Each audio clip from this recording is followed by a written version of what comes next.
All right, so this is how to use prime factorization to simplify a fraction, but also we're going to use it to simplify with algebra. So this is going to be a little dense. So first I need to teach you how to prime factor. I'm sorry. The first prime factors are 2, 3, 5, 7, and 11. Okay, so we're going to prime factor these numbers and get it to their basis, their smallest prime factors. So 21, what we're going to ask ourselves is it divisible by 2? And it's not, because it doesn't have a 0, 2, 4, 6, or 8 in the last number in the ones place. So it's not divisible by 2. So we're going to go to 3. Is it divisible by 3? Well, 2 plus 1 is 3. So you can add numbers. So if you have like 1,678,422, if you add the 1 plus 6 plus 4 plus 8, and you add them all up, and if they end up being something that's divisible by 3, then that whole big 1,000,006, whatever it is, would be divisible by 3. Well, this one, 2 plus 1 is 3, and 3 is divisible by 3. So to teach you that, 47, is it divisible by 3? 4 plus 7 is 11, and 11 is not divisible by 3. So 47 is not divisible by 3. 48 is 8, 9, 10, 11, 12. And 12 is divisible by 3, so 48 is divisible by 3. And you can use that for literally anything to figure out if it's divisible by 3. But 21 is divisible by 3. And 7 times 3 is 21. So these two numbers are prime. We're going to circle them on our factor tree. That's going to tell us that 3 times 7 is the smallest numbers that we can get to factor 21. 28, is it divisible by 2? Just always start with the 2. Yes, 8 is an even number, so 28 is divisible by 2.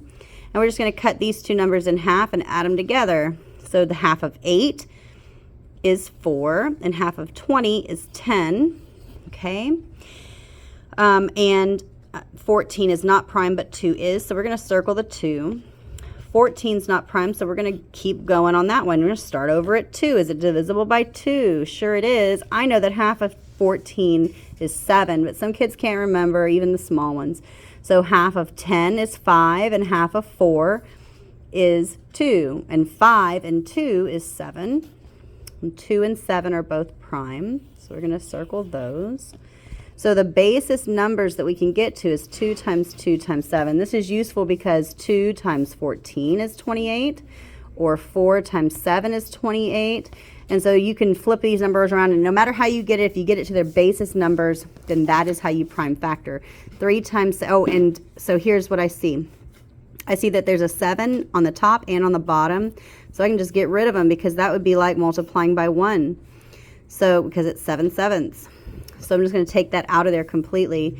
So I get 3 with 2 times 2 on the bottom, which is 4, 3 over 4. So 3/4 would be the answer for simplifying that one.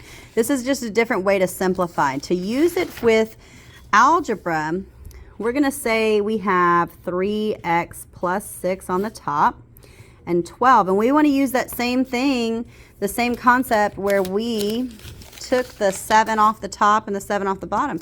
But we need to get it to a place where it's something times something, and this is something plus something.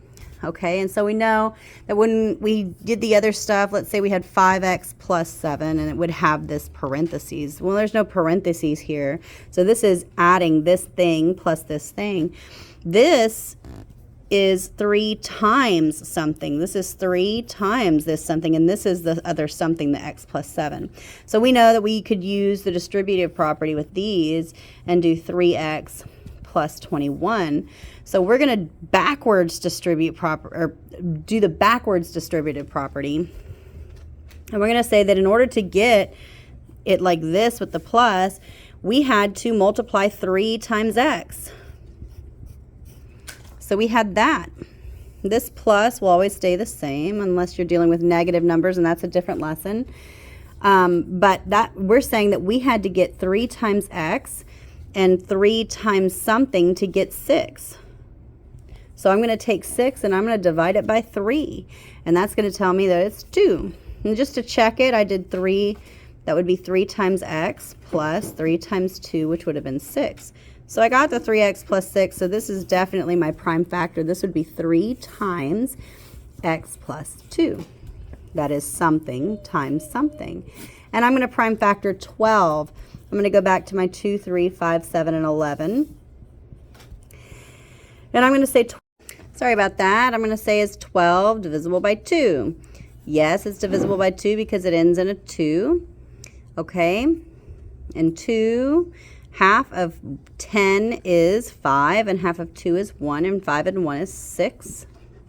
Okay. 2 is prime, so I'm going to circle it. I'm going to go to 6 because it's not prime. 6, is it divisible by 2? Yes, it's divisible by 2, and half of 6 is 3, and 2 and 3 are both prime. So I'm going to circle them. So my prime number on the bottom is going to be 2 times 2 times 3. And I notice I have this 3 here, and I have this 3 here. Okay, so my new simplified algebra problem is x plus 2 on the top and 2 times 2 on the bottom, which is 4. Okay, and that is the primest of primes that I can get on this algebra problem.